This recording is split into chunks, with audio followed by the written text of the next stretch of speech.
Hello guys good morning. हेर्नु हामी बिहान मर्निङ वाकमा हामी बेलबहादुर म यो चाहिँ चौबार डाँडा हामी आधी घन्टामा आइपुग्यो होइन। ल हेर्नु यसरी हिँड्नुपर्छ। हेर्नु त खायो बस्यो मात्र भएन, एक्सर्साइज पनि हुनु पऱ्यो होइन। आफ्नो शरीरको लागि पनि ख्याल राख्नु पऱ्यो नि, हो क्या बेलबहादुर? त्यही भएर ल हेर्नु हामी माथि डाँडामा पुगेर पनि हामी फर्केको। हेर्नु हामी तल झर्दैछौँ अहिले यो बाटो, अघि अर्कै बाटो आएको, अहिले यो बाटो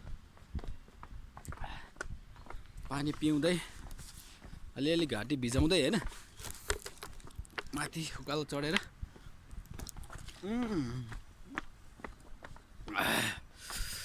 बिहान बिहान एक्सर्साइज गऱ्यो भने राम्रो हुँदो रहेछ।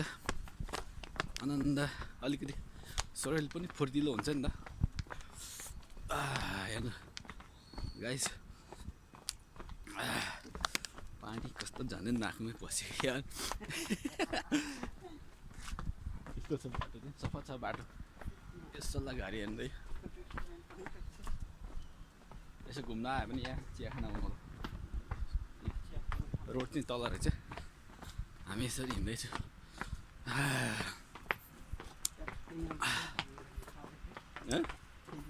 बिहान गीत सुन्दै माथि उकालो चढ्दाखेरि के आनन्द कि हो।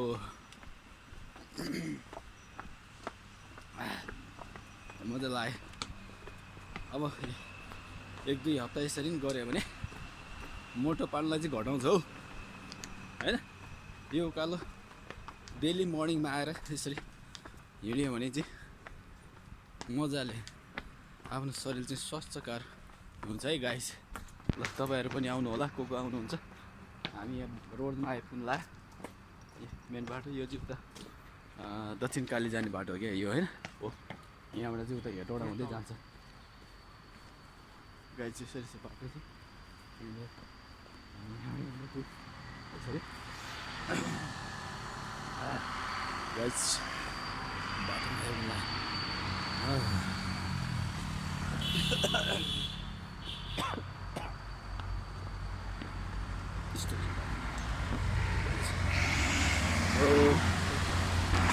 यही बाटोमा छर्यो, एकछिन बस्छु अनि घरतिर लाग्छु।